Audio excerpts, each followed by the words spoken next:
Oh god, the metronome's on. Why would you do that?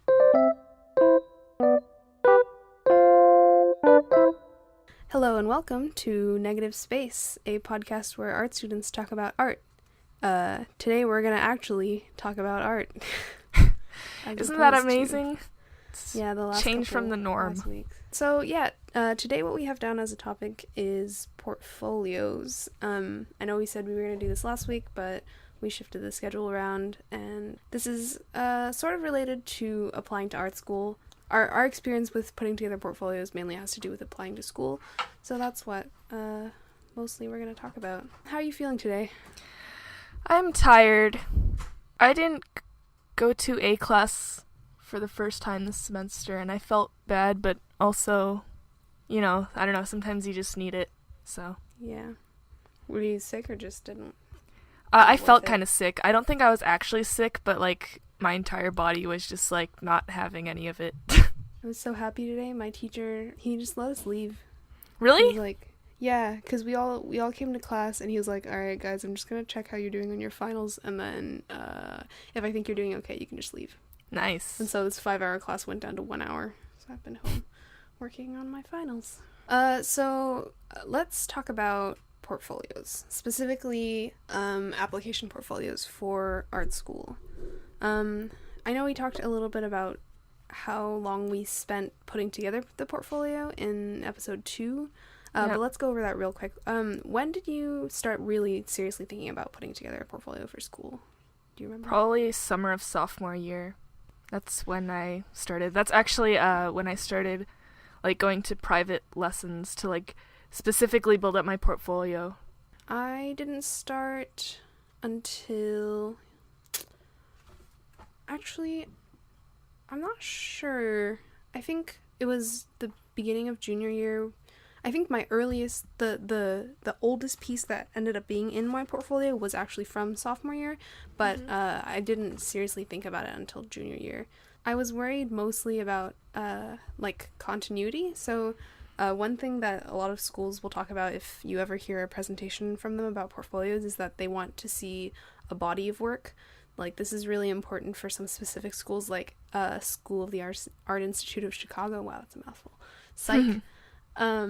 They really like to see a body of work. So even if you turn in a portfolio that has individual pieces that are really, really good but have nothing to do with each other, they're probably going to be less likely to pick you than if you have a portfolio has a theme or is really connected in some way. Yeah. So it depends on the school. There are some places like Laguna who they have really specific portfolio requirements. They have a list of a certain number of pieces of each type that you have to do, and you have to label them, and you have to send them an inventory and everything. Some places are not as strict. Yeah. Places like to see a really consistent, not maybe specifically style, but if you stick with a style or a theme and make it feel like it's from the same person, or from the same kind of mindset, it'll really help it and hold it together. Well, it's almost just a big collective art project, It's not just a collection of work. Yeah. It's almost like a story. I mean, that's what I was worried about because I didn't want to start putting together a portfolio until I had decided what my theme was going to be. Yeah. And I realized about halfway through junior year that it was pointless to try and pick a theme and stick to it, because that was, you're going to end up making whatever work you want to make. And if you try and limit yourself to I'm going to do only drawings of girls with cats with flowers in their hair. Yeah. It's not really going to work out. You're going to get tired of that really quick. So I just ended up putting together a portfolio that reflected the kind of work that I like to do, And yeah, sometimes it can be hard to look at your own work and see that it's continuous. If you make a bunch of stuff, you can tell yourself that it's all pretty different because you're the one making it. But from the outside, you'd be surprised by how much of a common element that they have. Yeah, it's really hard to look at your own work objectively because you you're already in the thought process of the person who made it, right? So it's not like you can just be oh, I think this is why they did this or whatever, because you know why you did that, or you know why you didn't do that.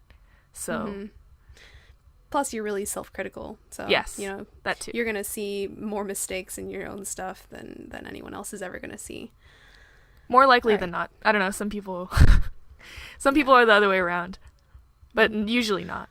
So one of the things that they talk about a lot when they give presentations, when schools give presentations, is observational work and like how much of it that they want to see in your portfolio. I don't think. Can you think of like an opposite to observational work? There's not really a term for it, you know. I tried to write something here, but it doesn't really make that much sense. You know I don't know, what I mean? like abstract art. It's not like abstract, really. Yeah. It's just So when colleges talk about observational work, they're really thinking of figure drawing and life drawing. Still lifes too. Yeah, still lifes, and you know, it also depends on what major you're interested in. If you're interested in illustration, then you have to learn how to do figures. Like there's no way around it. That's kind of the standard the kind of standard bar of measurement that they're going to use when they're assessing your portfolio. You can be the world's best person at drawing, I don't know, Birds. lamps. Yeah. But Something random. I know. If you can't draw figures very well, that's gonna really hurt you, in your portfolio.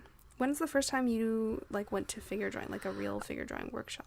I think it actually, because it wasn't a workshop, but it was, you know, just like going out and figure drawing for real. The first time was with you in high school. Oh yeah. Oh, I remember that. We went to that place. Yeah. That was really hard to find the entrance to. Yeah. Yeah, I remember that. Yeah, it was pretty fun. And I've realized that I'm pretty good at it. It's a lot of fun. I love figure drawing. I took a figure drawing class and I did well, and the teacher really liked me, and it's just great. I love it a lot. I like to draw naked people, Sam. Don't we all? Yeah. Did you ever do figure drawing like with photo reference before that? Yes.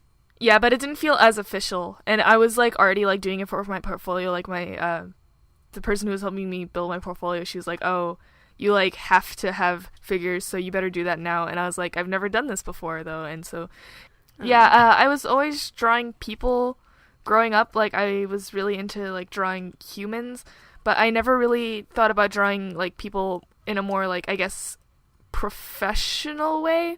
Formal? Yeah, formal setting. I wasn't doing it in as formal of a setting.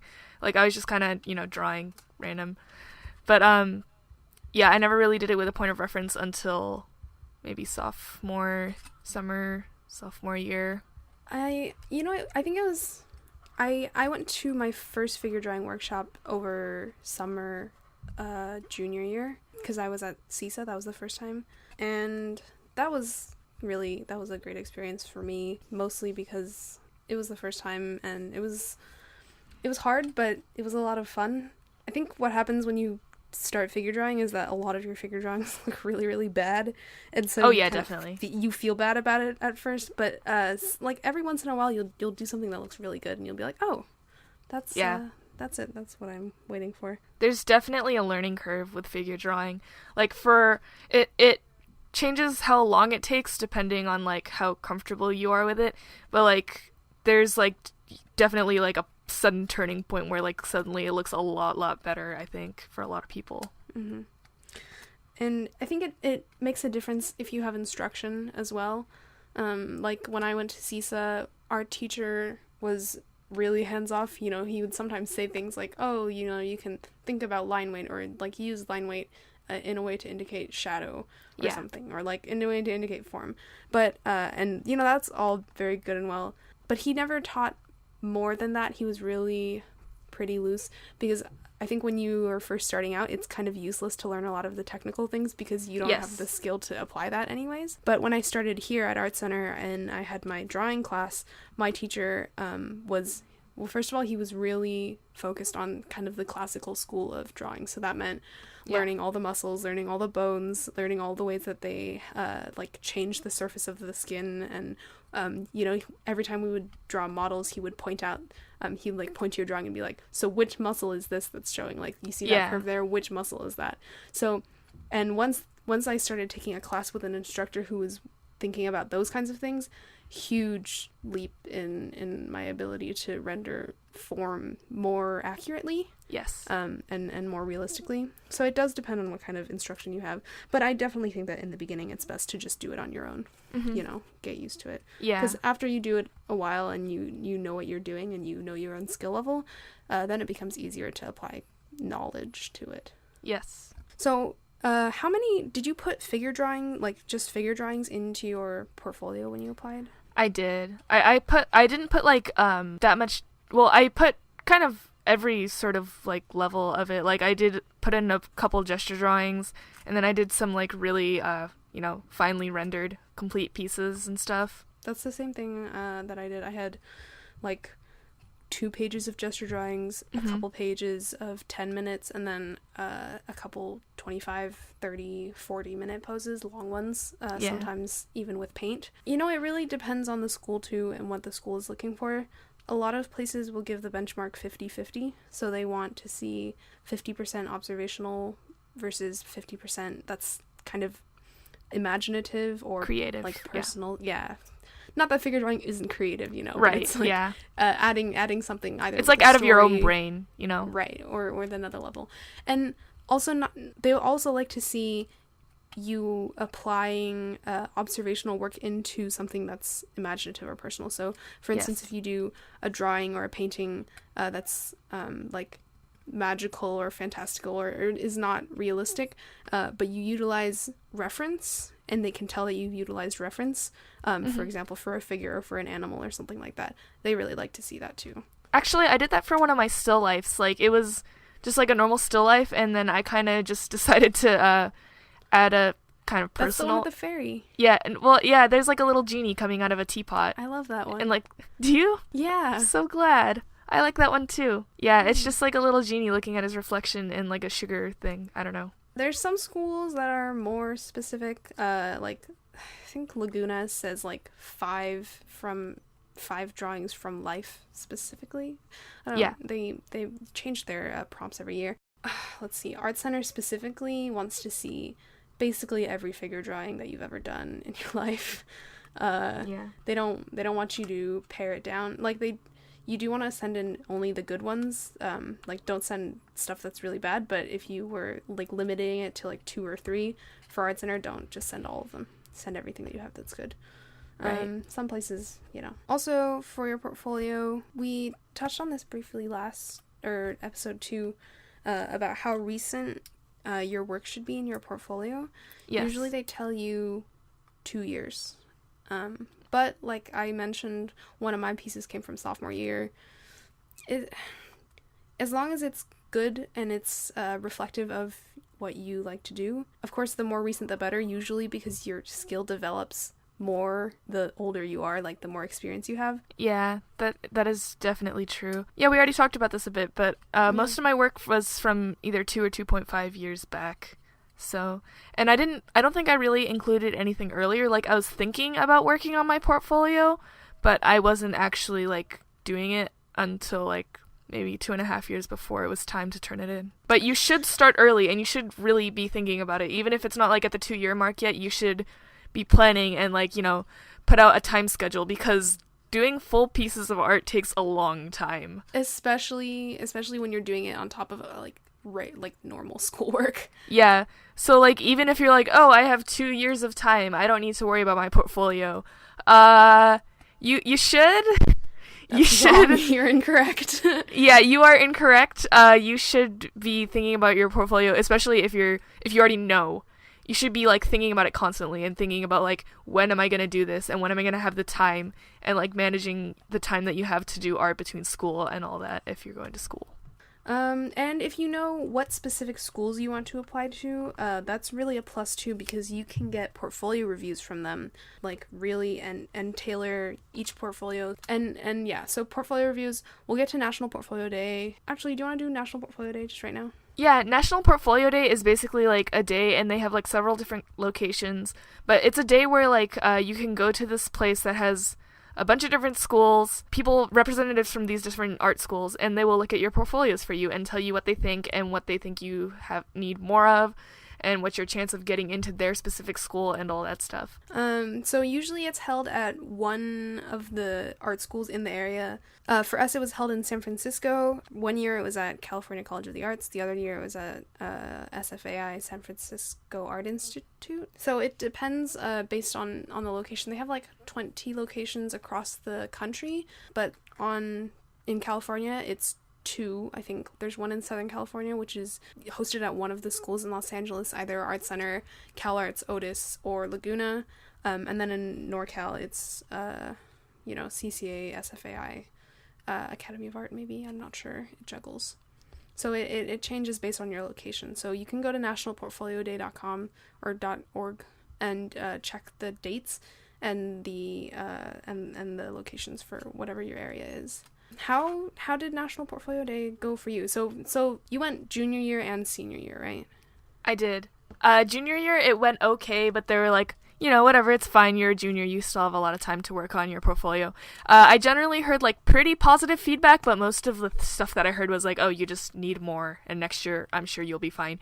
And in senior year, I got a lot of positive feedback from pretty much every school that I went up to, except for CalArts, but, CalArts is a whole nother story. Yeah, I'm pretty sure that... No, sorry, I have a story about CalArts, and I should just tell it right now before I forget. Yeah. Not about my portfolio day at CalArts, but our teacher was giving this presentation yesterday about just the animation industry and like different types of work in the animation industry, like feature animation. And he was talking about, so he graduated from Art Center in like 75 or something. And he was talking about how after he graduated from Art Center, he was like out for a couple years, and he had a friend who was like, hey, you should like come check out this like CalArts grad show. And he was like, oh, okay, cool, let's just see like what the CalArts people are doing. And he's like, so yeah, I went to this CalArts grad show and I was just walking around, and there are a couple students who were like showing their reels, and I like ran into this guy, and he like pulls this video up on screen, and it's like, yeah, this is Tim Burton. I just ran into Tim Burton, who was showing his CalArts student film and then he's like, oh yeah, and I also ran into this other guy, John Lasseter, who's now basically head honcho at Pixar. Yeah. The single most influential guy in the animation industry right now. No big deal. Yeah. They're just showing their films at CalArts when they graduated. Anyways, it was just surreal. Sorry, go on. You were talking about senior year portfolio day. Yeah, I actually have a story from my other friend named Sam, who was showing her portfolio to somebody at CalArts, and it was being reviewed by some famous animator. I don't know. I think he might have been one of the big animators on Spirit, Stallion of this Cimarron. Yeah. And she was like, yeah, so this, famous animator guy was looking through my portfolio, and he was, giving me, tips and, criticizing it, and then, he stopped on, a fan art drawing of 2 characters, a ship drawing of them together, and he just kind of looks at it for a minute and then, nods in approval.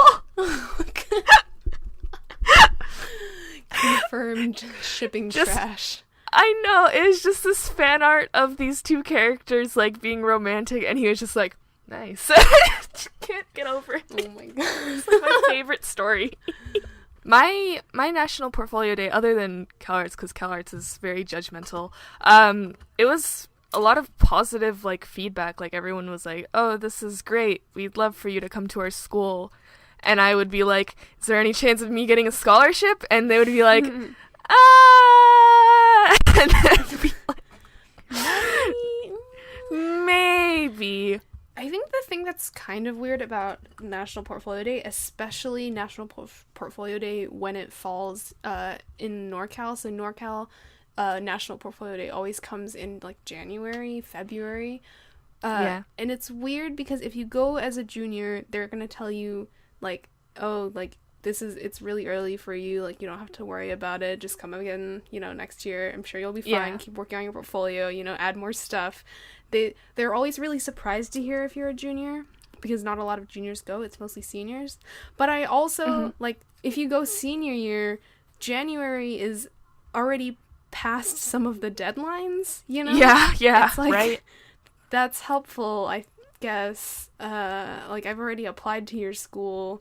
Like, I ended up saying that because I went senior year as well, and I would go a lot of places, and I'd be like, so I've already applied here. Yeah. Or even better, I think I got the call from Otis, like, a day before National Portfolio Day, like, that I had gotten in, and I went to the Otis table anyway just to get a review, and I was like, I'm already in. I just wanted you to look at this. I just want to talk to you in person about my portfolio. Another thing that they will do sometimes at National Portfolio Day, if you are a senior and if you go, if it's for schools that have later deadlines, like after January or February, some schools will approve your portfolio for admission on site. So this happened to me with CCA. I don't remember if it happened otherwhere, but basically if they really like your portfolio, because the people who are at National Portfolio Day are going to be the ones reviewing your portfolio for admission, except Art Center. They sometimes will just tell you, yeah, you're in. Like, based on your portfolio, you're in. You need to submit, like, grades, transcripts, essays, that kind of stuff. But basically, they approve your portfolio for admission, and that's it. You're done. You don't have to submit it for your application again, unless you want to do scholarship, but that's a different. So if you can go to National Portfolio Day and you're interested in going to art school, absolutely go. It's free. You don't have to pay. It's a really good experience. Even if you are not sure if you want to go to art school, or if you need to convince your parents that you should go to art school, wink wink. Yeah, it's a great thing. Any tips for people? Yeah, don't be so nervous about getting your portfolio reviewed, because, like, you know, you might be scared of them, like, being, like, overly critical and being, like, saying, like, oh, this is terrible, this is garbage, but, like, even if they don't like it that much, and you can tell, they're not going to be mean about it. And it's like, yeah, you're going to have to face criticism anyways, so you might as well get it over with as a student, and, like, you know, because they know that you're a kid, and they know that, like, you, that you're not going to be, like, the best artist in the world. So they're usually, like, pretty, even if it's not, like, exactly what they're looking for, they'll be, like, pretty positive, and usually it'll be constructive criticism. I don't think I've ever heard, like, a legit write-out negative comment towards someone's portfolio day. No, they'd never be like, just leave, don't come back. Yeah. No, they're never going to do that. That's terrible. Also, in the same vein as don't be nervous, also prepare yourself to talk about your work. So if you're super, super nervous and you don't like talking in front of people, or you especially don't like talking about your work, maybe practice, because they're going to ask you about it. They're going to ask you, like, what was the idea behind this piece? Like, what, can you tell me about the thinking process? Can you tell me why you did this? They're going to want you to talk about your work. And if you can present yourself really well, that is going to give you a huge plus, especially because these people who are reviewing your portfolio right now are going to remember you, especially if you have a good presentation down the line when they're looking at portfolios for admission. Even if you're, like, too embarrassed to, like, practice presenting your portfolio to people, I guess, at home, you should at least think beforehand about, like, what the idea behind certain projects are and stuff like that. You should know in the back of your mind. Like, you don't have to, like, over-prepare. Like, you don't need a speech, but you have to understand what your work is, you know? Like, nothing is weirder than if someone's like, oh, what's the idea behind this? And you're like, I don't know. Like, well, you made this. Like, it doesn't there is obviously some sort of reasoning behind it, so you have to be able to articulate it. Other tips, if you can, bring someone to stand in line for you. These lines are super, super long, especially if you go to one of the crowded ones like LA or NorCal. The lines get very long, up to, wow, I don't know how long I waited for some of the big ones. RISD, the line gets super long for RISD. I waited in line for like 45 minutes to an hour. So what you can do is bring a friend or bring a parent, have them stand in line for you while you stand in a different line, and then if they get to the front of the line, they just call you and you, like, go to that line. You know, so that's a good thing to do. And bring physical work if you can. So if you have paintings or drawings, bring them like in a portfolio bag. Don't just take pictures of them and bring, like, don't show your work on a phone if you can help it. This tiny screen is not going to benefit you. Yeah, it's not going to benefit you, and it annoys everybody involved. Like, they're, like, really squinting at your phone. it's gonna be at the slightly like wrong angle, and they're gonna have to like grab it themselves and tilt it, and then they're holding your phone, and it's weird because it's your phone. So yeah, just bring a physical version of it, or at least like bring something with a really, because if it's like something that you've made digitally, obviously like some stuff is animated in that, so you can't like bring a physical version of it. But if you have to bring a screen to showcase your work, make it a big, bright screen that's easy to see, because yes, like a laptop is good. iPads actually I find are really good, because then you don't have to do the deal with the keyboard. You can just hand it to them, and they can like, they know how to work it themselves, as opposed to like a laptop be like, oh, like which application, where do I click, you know. So iPads are good. Mostly don't bring a phone. If you have really big work too, by the way, I know this from experience, if you have really big work, it's super impressive if you can show it to them in person. Like I had this huge painting that was like 5 feet tall, and I had it rolled up, and like I would like show up and be like, check this out, and then I'd unroll it, and they'd be like, whoa, nice. So that's a size is impressive. If you can't transport it, I had one piece that was delicate and hard to transport and had to be mounted to the wall very specifically. Take very good photos of it. So good lighting, use a good camera if you have one. Cell phone cameras are okay. They're getting better. Yeah. But take very good pictures, because you're gonna have to submit those pictures for your portfolio when you apply anyways. So make them good. Do you have any stories from portfolio day? Some like weeaboo-esque stories from portfolio day. Yeah. I mean, what about you? Sometimes you see people with like what's really obviously fan art, and it's like, it, you know, you're not quite sure, and I can tell the admissions counselors are not quite sure what to do with it either, like especially if they recognize to say it. Like they don't really know how to break it to them that this is not what they're looking for. Yeah, no, so do not bring fan art. That is a tip. That is a very important tip. Unless, I mean, you can bring fan art if it's, you know, as long as it stands alone as a piece of work, and you don't need the context of like whatever you're making fan art of to explain it as yeah, no, I had some interesting stories. There's this one girl, and I kind of like, she was showing off her portfolio to her friend, right? And she like had the whole thing open, and I looked, and it was all just like anime, and I was like, oh dear, I wish you luck, small child. I think she was older than me, actually. But yeah, there was stuff like that, and then there was like, I don't know, because you know, art world has a lot of nerds. They have a lot of people who are into geeky stuff. So at the time, my ringtone was, I know some people are gonna hate me for saying that I read Homestuck, but I did read Homestuck. That just ended actually the other day. But yeah, no, I had a ringtone from one of the songs from the soundtrack at the time, and like my phone went off, and this girl just like whipped around like at the speed of light, and I got kind of creeped out. I was like, dude, chill out. We're in a room full of people that are gonna have similar interests like this. You don't have to make a big deal out of it. I just kind of like, that's so I just kind of gave her a look and slowly turned away, and the best part was she was wearing like a Homestuck shirt or something, and I was like, okay, bye. I'm leaving now. I don't want to talk to you. I can just picture her, like, her head moving around 180, like her neck snapping or something. It's gruesome. It's terrible. Good lord. Yeah. So that was interesting and kind of embarrassing. I wish she didn't look at me. But, yeah. So that's what happened to me. Do you have any other interesting sort of, like, specific stories, or just general, like, people bringing in fan art and being, like, unprepared? I don't know. Mostly what I can remember is, like, RISD really, like, being, like, a sourpuss about everything. Oh, yeah. RISD, like, every year, both years I went, they were, like, they looked at my portfolio, and they're like, yeah, I mean, I don't know, like, something. I forget the specifics of what they said, but I could tell that the RISD people didn't like my portfolio. Oh, no.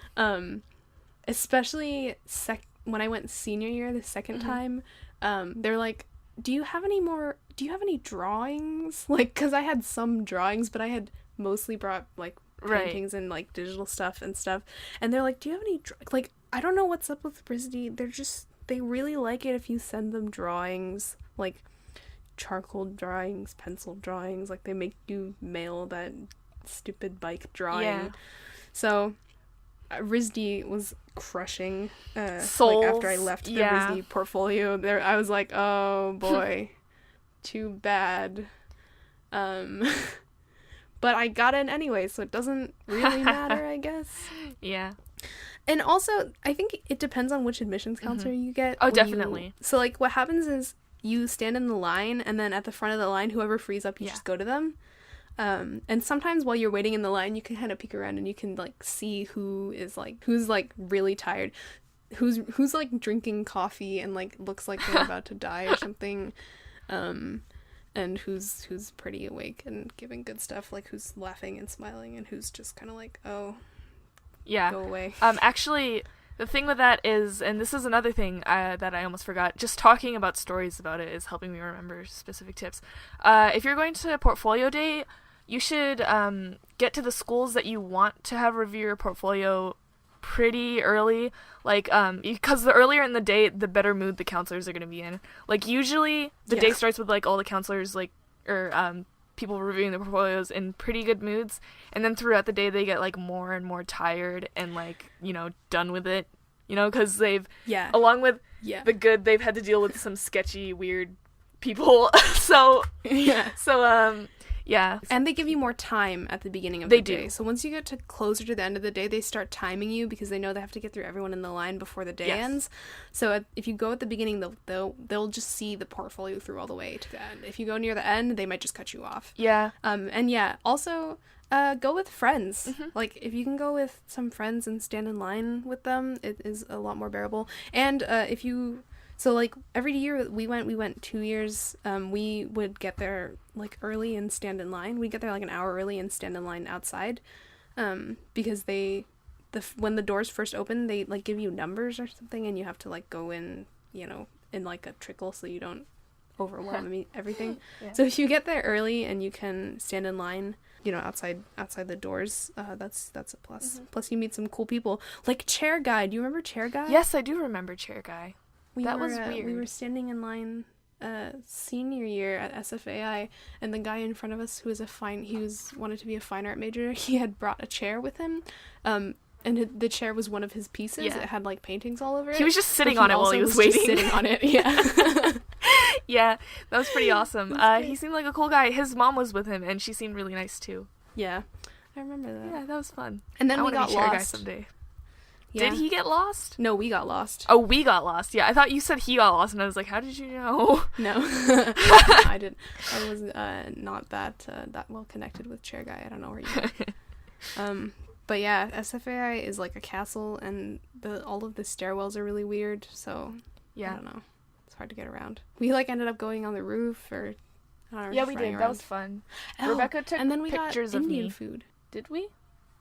Yeah, we did. We did. I went. I don't know why I totally forgot this, because we were together the entire time. Yeah. But I was like, "Did you? Wow, that sounds interesting." No, you were with me. There. And I remember because I just ate naan bread because the thing that I ordered was too spicy. Yeah. Oh my god, I'm so sorry. I was like, no, that was a fun experience, and it makes a good story because I was like, can I get this, like, this thing but non-spicy? And the waitress was like, yeah, we can make it mild. And I was like, no, like, non-spicy. She's like, yeah, we'll make it mild. And I'm like, no. You're such a wimp. I can't handle spicy people. It's terrible. Lindsay tried to get me to eat kimchi the other day. It's good. You should try it. Wouldn't do it. It's not even that spicy. It's like, you see, that's the trigger word. Not that spicy means that it's still spicy. You have to, please. It's so good, and it's really good for you. It's healthy. One day I will. One day I'll make you do it. Yeah. I always threaten Sam with propositions like this. Like, I'll make you.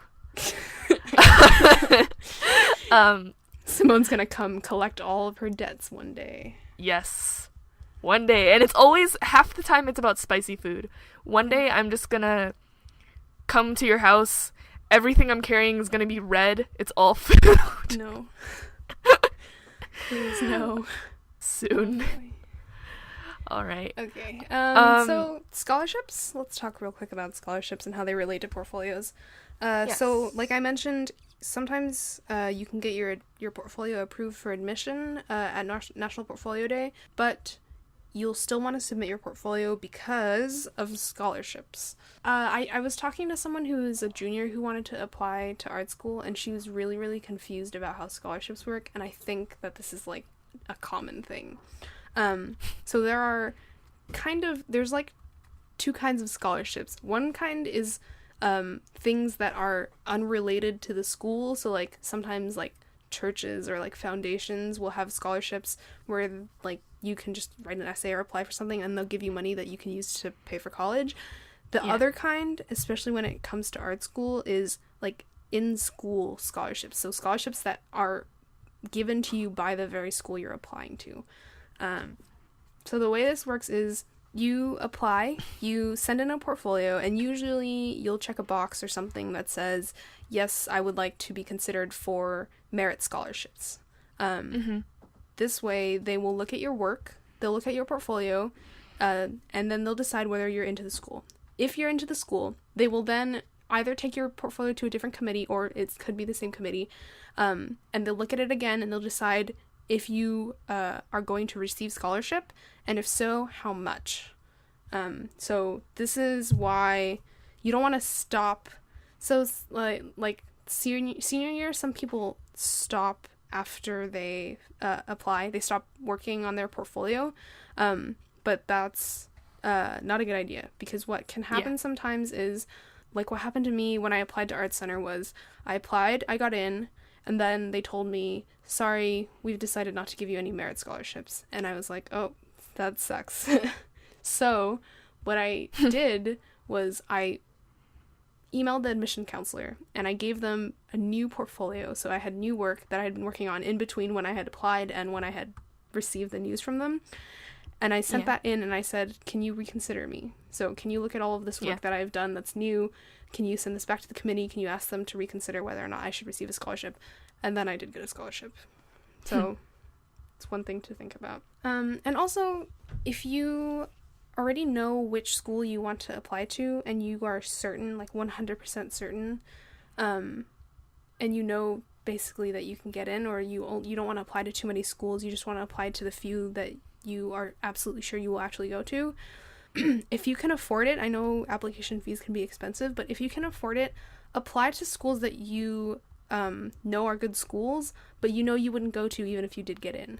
It's just, like, you know, good to see if you'd get in or not and, like, kind of gauge your skill level and what schools are looking for. Or at least that's the reason why I did it. Like, there were some schools where I was definitely like, I'm not gonna be going to this school, but I just want to see what they think of my work and whether they would accept it. You know, and if you do get in, it's like a really good self-esteem boost, and if you don't get in, it doesn't matter because you don't really want to go. That's why I applied to RISD, even though I had I already knew I wanted to go to Art Center. But another thing, too, is if you apply to some schools that you know you don't want to go to, if you apply and they get back to you with, a yes, you're accepted, and we're giving you X amount of money in scholarship, you can also kind of use that as leverage sometimes. So if you really want to go to this school, but they've offered you $10,000 less in scholarships than this other school, you can kind of say, hey, I've been offered X. You're not going to be like, hey, give me money. It's like... You wouldn't do that. I would really love to come to It's school. not like blackmailing them. Yeah. No, it's like, this is my top choice. I would really love to come. I can't afford it, though, unless I have this much more money, which is how much more this very prestigious, well-known school is offering me. You know? So if you can do that, then that will also help give you a boost. Because if some schools, if they really want you, they will offer you scholarship money. So that's how you know a school really wants you, is because they'll give you money. Yeah. A lot of schools, most schools that I applied to, they give scholarships, not like liberally, but pretty standard. Schools that are really stingy about scholarships, Art Center is one. RISD, like, never gives scholarships. I don't know, man. They must be rich. Their tuition is like $65,000 a year. Yeah, well, but they just don't. They just rake it in, and they don't help anyone out. They hold on to that money real tight. Yeah, they have a tight grip on the cash. Yeah. I applied to SVA, right? And that was one of the schools that I got a scholarship from. Or I got a scholarship offer from. Mm-hmm. So, that was cool. I'm not sure how lenient SVA is with their scholarships, though, so... I'm not sure. I didn't apply, so I have no benchmark. Yeah, I applied for it, but then I didn't really look that much into it because I'm a good student. So, yeah. Let's see. Laguna is one of the schools that they have a lower tuition, and that means probably they also have like a smaller scholarship pool. So Laguna will give a little less money than some of the other schools will. Like Micah, Psych, SAIC, lots of scholarship money there. I got my highest scholarship offer from them. So that's yeah. Anything else about scholarships? Oh, there's also the FAFSA. Yes. So there's a difference between scholarships and loans. So scholarships are money that they just give you for free, basically. If you accept a scholarship and you go to that school, that scholarship money will come straight out of your tuition. You just don't have to pay it. That is not what loans are, obviously. So you can get federal loans, so you can get loans from the government. You can also get loans from the school itself. So if you send in a FAFSA, and you include the school on the FAFSA list, they will look at your FAFSA and decide how much money they're willing to award you in a loan from the school itself. Yeah. And you can apply for those as well if you need financial assistance. But keep in mind that a loan is not a scholarship. Yes. Like, you will have to pay back for that later in your life. With interest. So yes, with interest as well. Mm-hmm. So do think about that. If you do need loans, try to get them from either from the school or from the government, because there are places that offer loans that are just independent that charge high interest rates that are no good. So if you can try and get those from the school. There are also sometimes other scholarships. So I know I got a scholarship from Micah because Micah has a program whereby you can apply for, it's like called the academic excellence or something. Essentially, you have to send in an essay, like 2 essays actually. One is an essay about, like, I don't remember the prompt. It was like, what does academics have to do with art? Like, why do you apply for this scholarship? Why do you think that like math is important to making art or something like that? So you have to write an essay about that. And then they also ask you to send in an essay that is just any persuasive or topical essay. So like something that you've written in class, like a research paper or something, that you submit to them, and then they review your writing and they review your essay, and then they can award you money based on what your grades are, and what your essay looks like. Oh, sometimes, I'm not 100% sure, but sometimes your grades can also factor into how much scholarship money you get. Yes. But I assume that it's mostly the portfolio. Mm-hmm. Yeah, it's mostly portfolio, but, like, if they see that you also get good grades, that's, like, a really good contributing factor, because it, like, shows that not only are you a good artist, but you're a good student, and you're going to these schools to be a student artist, so... Yeah, exactly. Wow, yep. Funny how that works. Yeah. Amazing. And there are also... this goes for Art Center, and I assume that it applies for other schools as well. If you don't get an entrance scholarship, that doesn't mean that you're never going to get a scholarship when you're at that school. A lot of places, you can apply for scholarships in between, like, years or terms. So, like, Art Center, every term, you can apply for a scholarship. You have to send in a portfolio, and the bar is obviously a lot higher than when you applied, because you've been going to the school, but you can, reapply for scholarships, and those do stack on top of your existing scholarships. So yeah, that's how scholarships work. Anything else that you want to talk about portfolios while we're at it? Not anything that I can think of at the moment. I might mention it later if it suddenly pops into my brain. I've thought of something. Websites. So if you want to show your work to admissions counselors, so a lot of time you can get emails for admissions counselors for schools that you're interested in, you can get them online. If you email them and you want them to look at your portfolio, get a portfolio website if you can. Because sometimes, especially if you have high-res photos or something, attaching all of your photos to an email is not gonna work super well, and sometimes they just want to be able to flip through it themselves. So if you can have a website, that is usually a plus. You can just use a free one like WordPress or Tumblr, as long as you keep it professional and separate. Just with only your portfolio on it, nothing else. Or you can use a site like Squarespace, which is paid, but also you get your own domain and stuff like that. Yeah. So that is most of what I can think of. Why don't we wrap things up? Do you want to do your one cool thing for this week? Yeah, my one cool thing for this week is awesome. It was released, I think today even. It says 4/13/2016. It's basically like Japan's making a new Godzilla movie. Whoa. And the awesome thing about it is that it's like a combination, Godzilla is a combination of like CGI and a rubber suit. Oh. And it looks amazing. Like an actual suit? Yeah, like an actual rubber suit. It looks great. Wow. It is. Do you want to send me a link? I posted it in the show notes. But like, I'm looking forward to it because it looks so dopey. Like, it's like awesome in that so very like cheesy way. Yeah. Where it's like, oh my god, it's a guy in a rubber suit. It is also a monster. And he's gonna tear down tiny buildings. Didn't we just have a new Godzilla movie? Yeah, but that was by America. This is a Japanese one. Oh. So it's gonna be awesome.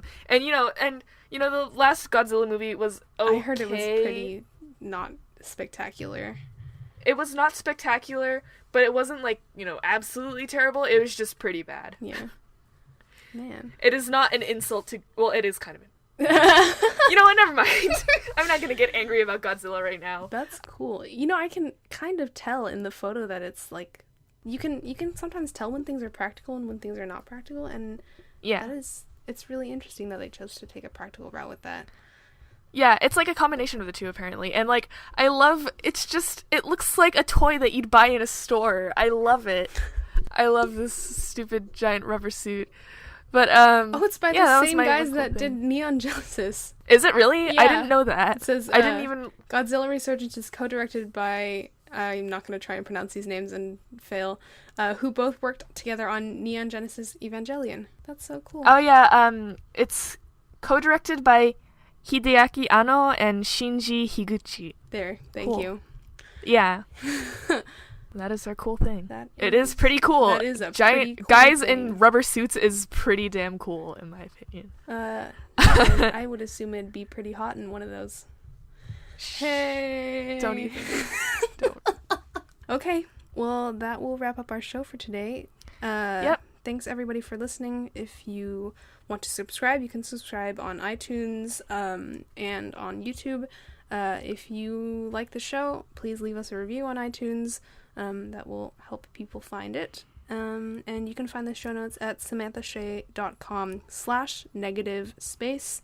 And yeah. Is negative space one word? No, negative-space. Cool. Yeah. Just clearing that up. Yep. There will be a link in the description as well. Like, comment, subscribe. Yes. All of that. All of that terrible stuff. All right. See ya.